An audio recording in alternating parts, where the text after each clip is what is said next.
Assalamualaikum warahmatullahi wabarakatuh. So hari ni saya nak buat ulasan perlawanan antara Kedah versus Kuching City, yang mana Kedah kena belasah 3-0 hasil jaringan dari Kamara dan 2 dari Pedro NK. Untuk perlawanan ni Kedah bermain dengan 10 orang dari minit 31 apabila Akmal Zahir dilayangkan second yellow dan dibuang padang lah. Jadi tanpa membuang masa, mari kita masuk ke dalam ulasan perlawanan. Untuk ulasan perlawanan kali ini saya akan mulakan dengan pasukan Kedah dahulu. Apakah kekurangan dan juga apakah kelemahan pasukan Kedah pada perlawanan ni? Kalau kita lihat pada perlawanan ni, Kedah sebenarnya masih lagi menurunkan dan juga menerapkan corak permainan yang sama, iaitu mereka akan guna Boyan Siga dan juga Akmal Zahir untuk bermain sebagai high line dan juga bertindak sebagai ball playing defender, dan mereka akan push Arif Farhan masuk ke tengah ataupun inverted masuk ke half space lah, membentuk pivot bersama dengan Moses Atede, dan mereka akan push Amir Bek untuk cover up kawasan half space belah kanan dan mini out lebih kepada central. Jadi kalau kita lihat daripada segi penggunaan corak permainan Kedah akan lebih berat menyerang di bahagian kanan lah, sebab Kedah akan overload di bahagian wide area dan juga di bahagian flank kanan untuk menyerang pasukan lawan dengan penggunaan daripada winger iaitu Partiban, dan Partiban akan sentiasa dapat support daripada Wan Amir Rafiq yang sentiasa buat overlap dan juga untuk memberi supporting play di bahagian kanan pasukan Kedah. Jadi apa yang Kedah buat apabila Kedah serang di bahagian kanan ataupun lebih banyak pergerakan di bahagian kanan ni, Kedah akan cuba untuk supply bola ke dalam D-box, sama ada lay off, crossing, cutback dan sebagainya, untuk mencari player yang dah masuk into the D-box. Jadi pergerakan Kedah ni boleh dikatakan mudah dibaca oleh pertahanan Kuching City. Jadi apa yang dilakukan oleh pertahanan Kuching City, yang pertama mereka marking tight marking Ifedayo supaya Ifedayo tak ada ruang untuk menerima bola, dan dalam pada masa yang sama pemain Kuching City yang lain di bahagian pertahanan seperti Yuki dan sebagainya akan sentiasa untuk bersedia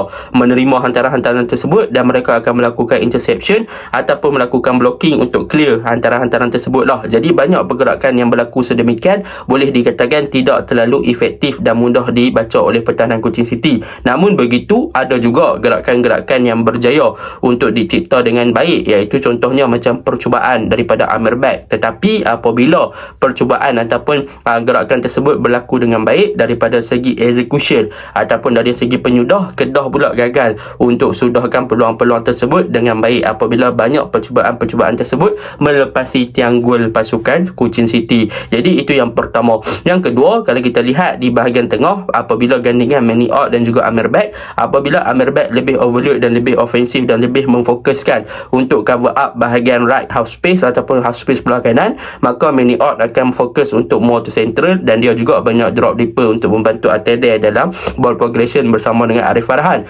Cumanya daripada segi in term of creativity dan juga versatility di bahagian tengah, boleh dikatakan attacking pasukan Kedah di bahagian tengah boleh dikatakan kurang daripada segi dimensi untuk create variation of attacking, dan mereka juga sukar untuk link up dengan Ifedayo yang bermain sebagai target man untuk pasukan Kedah pada perlawanan ni. Dan untuk bahagian kiri, kalau kita boleh cerita tentang Fayyad Zulkifli, boleh dikatakan beliau masih lagi tercari-cari rentak, even daripada first season ataupun daripada awal season hari itu, Fayyad Zulkifli masih lagi belum menyesuaikan diri dengan taktikal yang cuba diimplementasikan oleh Coach Nafuzi. Jadi boleh dikatakan akibat daripada itu, Fayyad Zulkifli juga bermain di bawah below par lah daripada awal season, apabila dia tak boleh nak memberi something yang better dan juga something yang lebih bagus kepada bahagian sayap. Dan untuk kelemahan yang seterusnya adalah apabila Kedah masuk second half dengan perubahan daripada segi taktikal, sebab Kedah dah kehilangan seorang player. Jadi apabila berlakunya kekurangan seseorang player, apa yang dilakukan adalah meletakkan Moses Atede bermain sebagai partner center back bersama dengan Boyan Siga. Jadi Kedah akan kehilangan seorang player di bahagian tengah lah.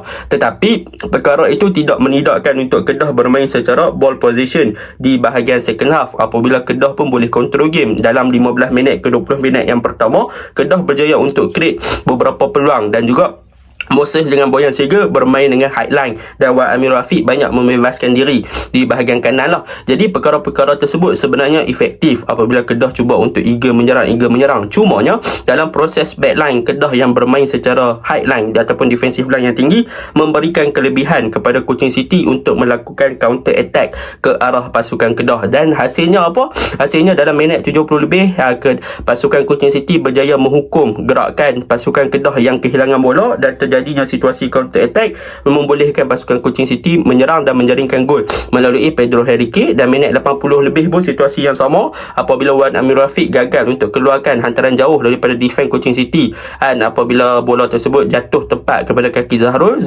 assist kepada Pedro berjaya menjaringkan gol dengan tenang. So highline tersebut agak memakan lah, sebab Kedah dah main dengan 10 orang, main highline, eager untuk attack. Kuching City hanya sit deep, block, and counter, and goal.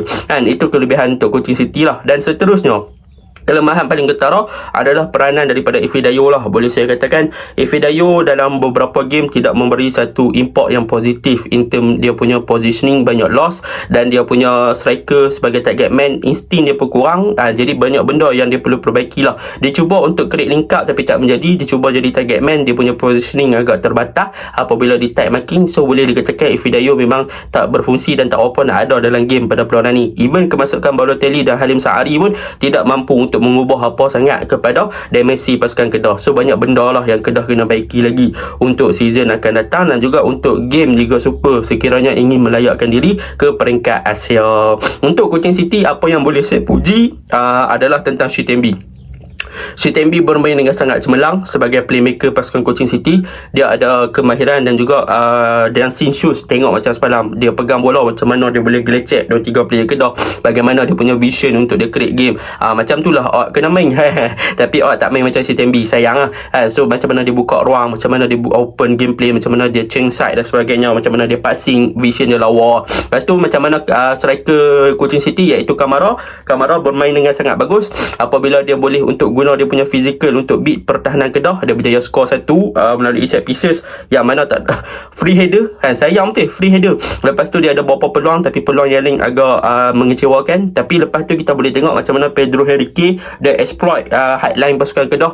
Dan untuk defense Kuching City paling bagus sebenarnya, mereka berjaya buat offside trap beberapa kali untuk Kedah. Apabila Kedah nak main attack di bahagian wide area, Kedah ada masalah di kawasan tersebut. Jadi apa yang dilakukan oleh Kuching City, mereka buat offside trap, dan beberapa kali Kedah terperangkap dalam offside trap yang dilakukan oleh Kuching City. Dan reading game dari backline pasukan Kuching City sangat-sangat baik. Mereka berjaya untuk memastikan yang Kedah tak boleh nak cross, tak boleh nak masuk dalam D-box, dan tak boleh nak meletakkan bola ataupun ball placement into the D-box untuk orang kata apa, gerakan serangan pasukan Kedah. Jadi mereka intercept Yuki, intercept Jimmy.